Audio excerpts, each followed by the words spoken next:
Hello दोस्तों, स्वागत है आप सभी का हमारे यूट्यूब चैनल इंडियन क्लासेज में। दोस्तों, आज के इस वीडियो में कक्षा 12 हिंदी के एक महत्वपूर्ण कवि का साहित्यिक परिचय लेकर आए हैं, जो कि है सच्चिदानंद हीरानंद वात्स्यायन अज्ञेय। क्योंकि मेरे भाई इनका साहित्यिक परिचय बोर्ड परीक्षा 2025 के लिए बहुत ही महत्वपूर्ण है। तो आज के इस वीडियो में मेरे भाई आप सबको बताएंगे सच्चिदानंद हीरानंद वात्स्यायन अज्ञेय का साहित्यिक परिचय। और साहित्यिक परिचय किस तरीके से लिखा जाता है आप सबको साथ में बताते चलेंगे, क्योंकि आप सबको हाई स्कूल में देखने को मिला होगा कि जीवन परिचय लिखते हुए उनकी रचनाओं का उल्लेख कीजिए। वहीं पे कक्षा 12वीं में देखने को मिलेगा कि साहित्यिक परिचय लिखते हुए कृतियों का उल्लेख कीजिए।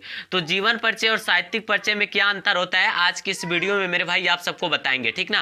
तो यहाँ पे मेरे भाई बस इतना ध्यान दीजिएगा, आपसे भले ही साहित्यिक परिचय पूछा जाता है, लेकिन सबसे पहले आपको जीवन परिचय लिखना होगा। क्योंकि कुछ बातें ऐसी होती है जिसको साहित्यिक परिचय में नहीं लिखना होता है, उसको मेरे भाई जीवन परिचय में लिखा जाता है। तो जीवन परिचय में क्या लिखना है और साहित्यिक परिचय में क्या लिखना है मेरे भाई, उसको ध्यान रखिएगा, ठीक ना।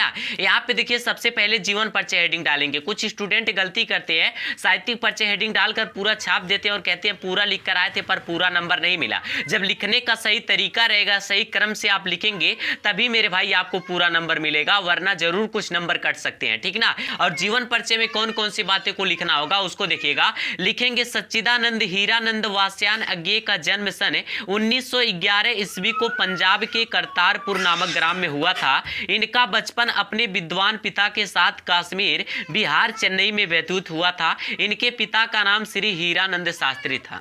तो यहाँ पे आप सबको क्या बताएं कि जो सच्चिदानंद हीरानंद वात्स्यायन अज्ञेय जी हैं, इनका जन्म कब हुआ था? 1911 ईस्वी में हुआ था। ये मेरे भाई इनका जन्म तिथि है, इसको याद रखिएगा। और पंजाब के करतारपुर नामक ग्राम में हुआ था, इनका जन्म स्थान है, इसको भी याद रखिएगा, ठीक ना। तो इनका जन्म तिथि आप सबको याद रखना है, जन्म स्थान याद रखना है। इनका जो बचपन व्यतीत हुआ मेरे भाई, वो विद्वान पिता के साथ, इनके जो पिता थे वो विद्वान थे, ठीक ना। और विद्वान पिता के साथ कश्मीर में भी, उसके साथ साथ बिहार में भी और चेन्नई में भी व्यतीत हुए। जैसे इनके पिताजी विद्वान थे, जहां पर जाया करते थे तो साथ में इनको साथ में क्या करते थे, ले जाया करते थे। इसलिए यहाँ पे बताया जा रहा है कि विद्वान पिता के साथ कश्मीर में भी रहे, वहां पे जीवन व्यतीत किए, बिहार में भी अपना जीवन व्यतीत किए और चेन्नई में भी अपना जीवन व्यतीत किए। कब? बचपन काल में, ठीक ना। इनके पिता का नाम श्री हीरानंद शास्त्री था। इनके पिता का नाम हीरानंद शास्त्री था और माता का नाम यहाँ पे मेरे भाई नहीं दर्शाया गया है, क्योंकि एनसीईआरटी बुक में, अगर आप ये एनसीईआरटी बुक पढ़ रहे हैं तो वहाँ पे माता पिता का नामांकन का वर्णन हुआ है, तो आप भी कर दीजिए।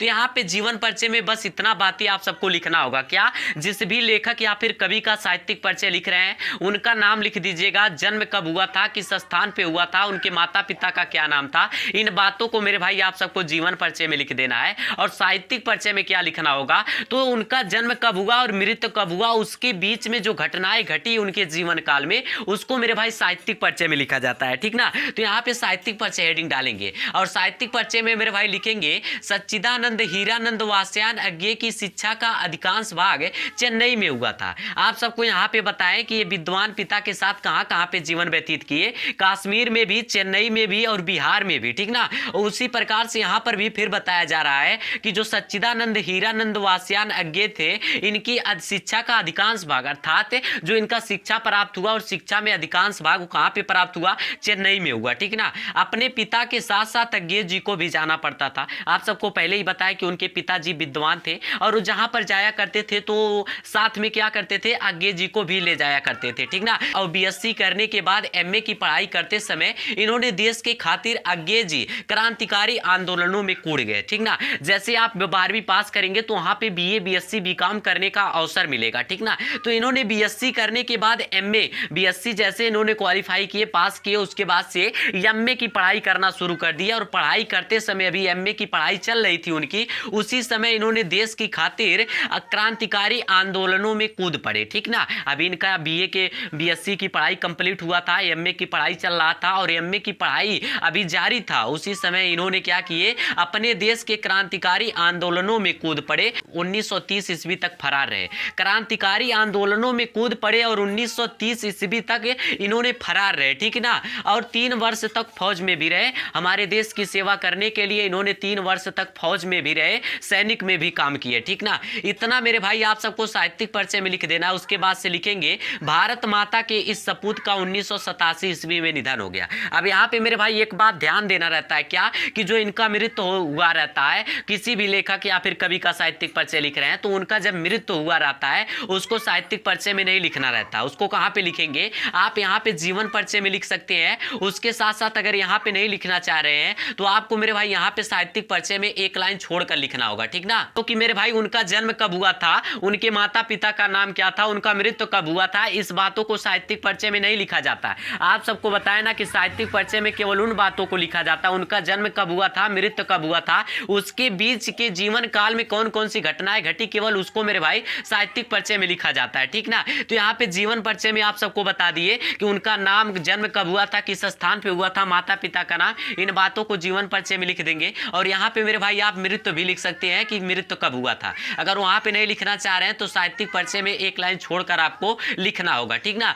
तो मेरे भाई भले ही आपसे साहित्यिक परिचय पूछा जा रहा है लेकिन आपको जीवन परिचय पहले लिखना होगा, उसके बाद से साहित्यिक परिचय लिखना होगा, तभी आपको मेरे भाई पूरे नंबर मिलेंगे, ठीक ना। उसके बाद से यहाँ पे मेरे भाई देखिए कृतियां, क्योंकि पूछा जाता है कि साहित्यिक परिचय लिखते हुए कृतियों का उल्लेख कीजिए, तो कृतियां किस तरीके से लिखना होगा। हाई स्कूल में रचना लिखे थे ना, यहाँ पर भी मेरे भाई छाप दीजिएगा और आपको ज्यादा नहीं कुछ करना है। उसके साथ साथ मेरे भाई बस आपको भाषा शैली जोड़ना होगा। यहाँ पे कृतियां में लिखेंगे इनकी प्रमुख कृतियां निम्न है, अर्थात इनकी जो रचना है वो निम्न है, लेकिन रचना नहीं दर्शाना होगा, आपको कृतियां लिखना होगा क्योंकि कृतियां पूछा जा रहा है। तो कृतियां के भाषा में लिखेंगे तो लिखेंगे इनकी प्रमुख कृतियां निम्न है। पहला मेजर चौधरी की वापसी, दूसरा है चिंता, तीसरा है रंग और राग, चौथा है बावरा अहेरी, ठीक ना। मेरे भाई इनकी जो रचनाएं, प्रसिद्ध रचनाएं लिखे हैं कौन कौन बताएं, मेजर चौधरी की वापसी, चिंता, रंग और राग, बावरा अधेरी, ठीक ना। तो मेरे भाई इस रचना को आप सबको याद करना है, ठीक ना, क्योंकि जो इंटर के पेपर के हिंदी के 10 बहुविकल्पी प्रश्न पूछा जाता है, 10 नंबर में पूछा जाता है। कहां से पूछा जाएगा कोई उसका लिमिट नहीं रहता है, ठीक ना, कहां से पूछा जाएगा।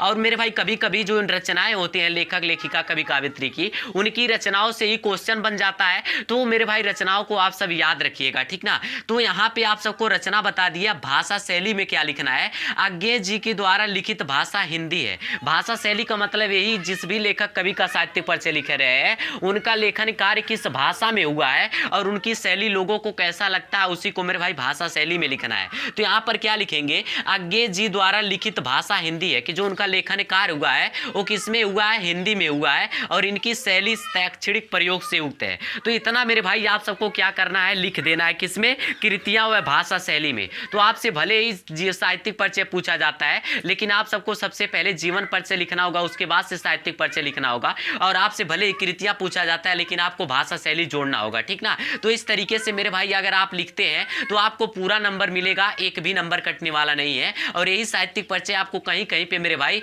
2 से 3 पेज में देखने को मिलेगा, लेकिन आप सबको 2 से 3 पेज में नहीं लिखना होगा, क्योंकि देखिए आपको 3 घंटे का समय मिलता है। 3 घंटे में सभी प्रश्न का जवाब देना होगा, ठीक ना। वहां पे आपको ज्यादा समय तो मिलेगा नहीं, इसलिए मेरे भाई जितने शब्दों में बोर्ड एग्जाम में पूछा जाता है उतना शब्दों में लिखेंगे तो अच्छा रहेगा। और साहित्यिक परिचय लगभग 80 शब्दों में पूछा जाता है, ठीक ना। तो इस तरीके से मेरे भाई आपको लिखना होगा, तभी आपको पूरा नंबर मिलेगा, ठीक ना। और मेरे भाई इस तरीके से और भी लेखक लेखिका कवि काव्यत्री का साहित्यिक परिचय पाना चाहते हैं और फिजिक्स केमिस्ट्री के किसी भी महत्वपूर्ण वीडियो को पाना चाहते हैं 2025 के लिए, तो मेरे भाई हमारे चैनल को विजिट करके प्लेलिस्ट वाले ऑप्शन पे जाएंगे। वहां पे हिंदी फिजिक्स केमिस्ट्री का प्लेलिस्ट देखने को मिलेगा। वहां पे बोर्ड परीक्षा 2025 के लिए सभी महत्वपूर्ण वीडियो मिल जाएंगे, वहां से आप तैयारी कर सकते हैं, ठीक ना। तो दोस्तों उम्मीद करता हूं ये वीडियो आपको पसंद आया। अगर वीडियो पसंद आया तो एक प्यारा सा लाइक कर दीजिएगा। हमारे चैनल पे नया हो तो हमारे चैनल को सब्सक्राइब कर दीजिएगा। और इस तरीके से हर रोज शानदार वीडियो पाने के लिए हमारे चैनल से जुड़े रहिएगा। मिलते हैं अगले शानदार वीडियो में, तब तक के लिए जय हिंद, जय भारत।